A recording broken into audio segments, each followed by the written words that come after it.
Buenas tardes, mi nombre es Alejandra Lamuru Camerota, estudiante de la Universidad Tecnológica de Santiago, matrícula 119-0046. El día de hoy les estaré hablando sobre la embriología del globo ocular. Para empezar, tenemos que saber que el ojo se deriva de las tres láminas embrionarias primitivas, en donde tenemos lo que es ectodermo superficial, que incluye su derivación llamada cresta neural. También tenemos ectodermo neural y el mesodermo, el cual no participa en la formación del ojo. En embriología se le denomina mesénquima al tejido conjuntivo del embrión, el cual se deriva del mesodermo o de la cresta neural, la cual es parte del mesénquima de la cabeza y el cuello y se deriva de la cresta neural. Lo que es el ectodermo superficial da origen al cristalino, glándula lagrimal, epitelio corneal, conjuntiva, las glándulas anexas de la conjuntiva y epidermis de los párpados. La cresta neural se levanta del ectodermo superficial en la región adyacente inmediata a los pliegues del ectodermo neural y su función es formar lo que son los denominados queratinocitos. Esas son células corneales, o sea, también llamadas células corneales. El endotelio de la córnea, así como el retículo trabecular, el estroma de iris, coroides, el músculo ciliar, los fibroblastos de la esclerótica. También tenemos lo que es el cuerpo vítreo y las meninges del cuerpo y las meninges del nervio óptico. También participa en lo que es la formación del cartílago y el hueso arbitrarios, tejidos conjuntivos, nervios de la órbita, músculos extraoculares y capas subdérmicas de los párpados. También tenemos que el ectodermo neural da origen a la vesícula óptica y la excavación de la papila, de modo que tiene función de formar la retina y el epitelio retiniano pigmentario. Las capas pigmentadas y no pigmentadas de lo que es el epitelio ciliar. También del epitelio posterior, músculos dilatadores y del esfínter del iris. Las células nerviosas ópticas y la neuroglia. También tenemos que el mesodermo constituye la formación del cuerpo vítreo, músculos extraoculares y palpebrales, y el endotelio vascular, ocular y orbitrario. Ahora vamos a hablar sobre la etapa de la vesícula óptica. La etapa de placa embrionaria es la primera del desarrollo embrionario en que es posible diferenciar las estructuras oculares. A las 2 semanas, los bordes del surco neural se engruesan y estas forman los pliegues neurales. Luego de los pliegues neurales, estas se fusionan de manera que forman lo que es el tubo neural, el cual se hunde en el mesodermo y se desprende al epitelio superficial. Los surcos ópticos se localizan a cada lado de los pliegues neurales cefálicos y son paralelos a estos mismos. El surco se forma cuando los pliegues neurales empiezan a acercarse a lo que son las primeras 3 semanas. Luego, a las 4 semanas, justo antes de la porción anterior del tubo neural se cierre por completo, el ectodermo neural crece hacia afuera, hacia ambos lados del ectodermo superficial, para formar las denominadas vesículas ópticas esféricas. Estas vesículas se comunican con el prosencéfalo por medio de pedículos ópticos. En esta etapa también se inicia lo que es el engrosamiento del ectodermo superficial. A este también le podemos llamar lo que es placa del cristalino, para formar los extremos opuestos de las vesículas ópticas. Luego tenemos otra etapa a la cual denominamos etapa de excavación de la pupila óptica. A medida que la vesícula óptica se invagina y forma la excavación de la papila óptica, la pared externa original se aproxima a una pared interna. La superficie ventral del pedículo óptico y la superficie ventral del disco y vesículos ópticos se invaginan de manera casi se pudiera decir que lo que es simultánea y generan un surco llamado fisura óptica. Luego, los márgenes de excavación papilar crecen en torno a esta fisura óptica y al mismo tiempo la placa de cristalino se invagina para formar primero lo que es una excavación y después una esfera hueca, que se le conoce como vesícula del cristalino. Hacia las 6 semanas, esta vesícula se desprende de lo que es el ectodermo superficial y queda libre en el borde de la excavación papilar. La fisura óptica hace posible que el mesénquima del mesodermo ingrese al pedículo óptico y forme lo que es un sistema hialoideo de la cavidad vítrea. Al complementarse la invaginación, la fisura óptica se estrecha y se cierra, pero deja una pequeña abertura permanente en el pedículo del extremo anterior del pedículo óptico por el que cruza la arteria hialoidea. A los 4 meses, la arteria y la vena retiniana atraviesan esta abertura y una vez cerrada la fisura óptica quedan determinadas las estructuras generales y definitivas del ojo. En una etapa posterior del desarrollo de la diferenciación de las estructuras ópticas individuales y en general durante las primeras etapas la diferenciación de estas estructuras ópticas se realizan con mayor celeridad en lo que es un segmento posterior del ojo que en el anterior, pero en las últimas etapas de gestación es más rápida lo que es el segmento anterior propiamente dicho. Ahora vamos a pasar a lo que es el origen de cada parte del ojo, o sea, el origen embriológico de cada parte del ojo. Vamos a empezar hablando sobre los párpados. Los párpados se desarrollan a partir de lo que es el mesénquima, excepto la epidermis y epitelio de la conjuntiva de este, que se derivan del ectodermo superficial.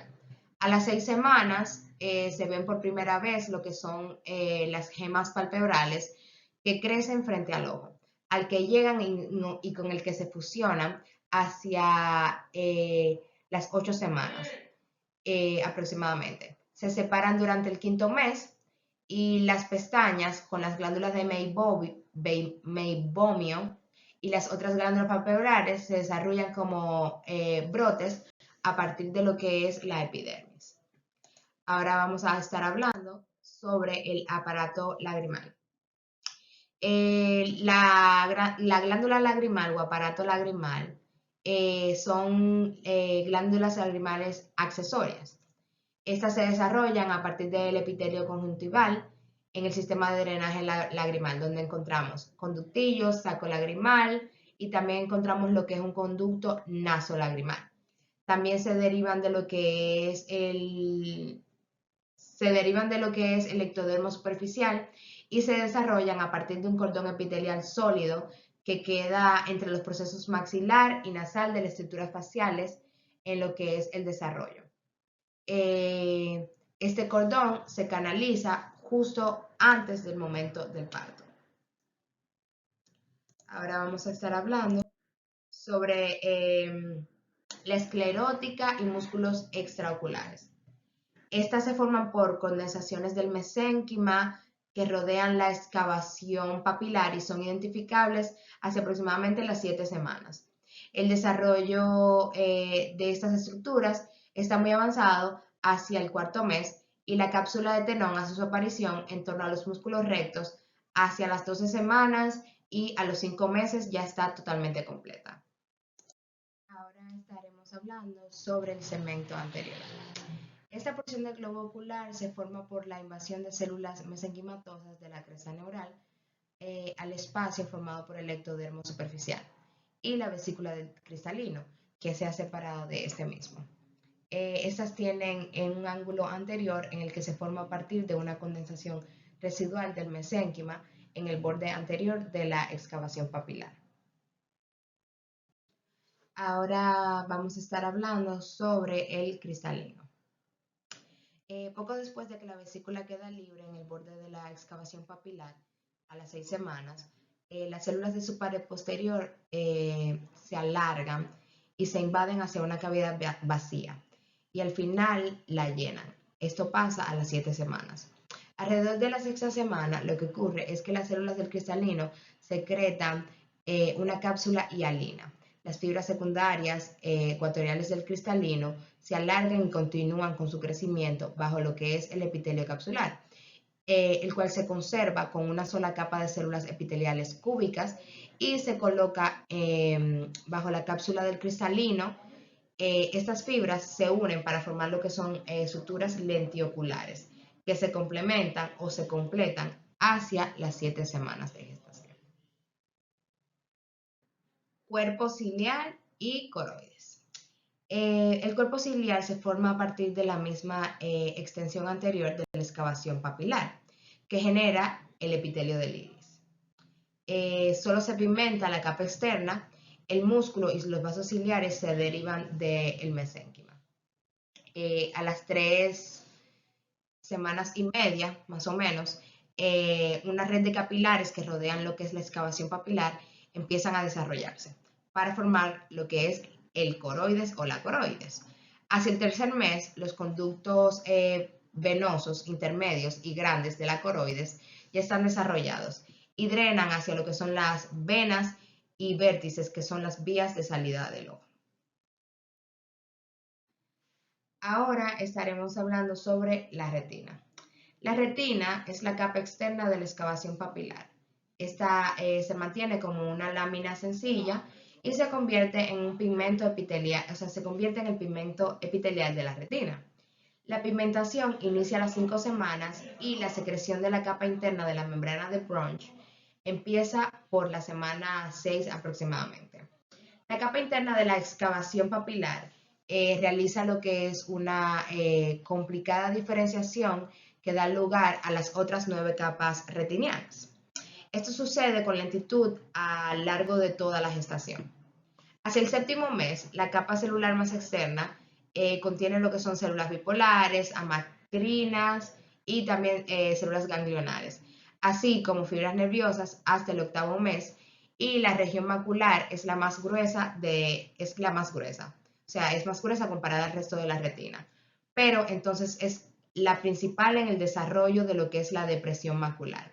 La mácula alcanza su desarrollo anatómico completo a los aproximadamente 6 meses después del nacimiento. Ahora estaré hablando sobre lo que es el cuerpo vítreo, el cual se desarrolla en diferentes etapas. La etapa número 1 es la vitrio primaria. Esta se desarrolla entre la tercera y sexta semana. Las células y fibroblastos derivados del mesénquima en el borde de la excavación papilar o relaciones con el sistema vascular hialoideo forman las fibrillas vítreas del cuerpo vítreo primario. Después tenemos una segunda etapa que le denominamos vitrio secundario. Esta va desde la semana 6 a la semana 10. Se cree que las fibrillas y células, en este caso las células son hialocitos, del cuerpo vítreo secundario son originadas por el vitrio primario. Y por último tenemos una tercera etapa, la cual llamamos vitrio terciario. Se origina desde la semana 10 en adelante. Es durante el tercer mes se desarrolla en lo que es el haz marginal de Drualt.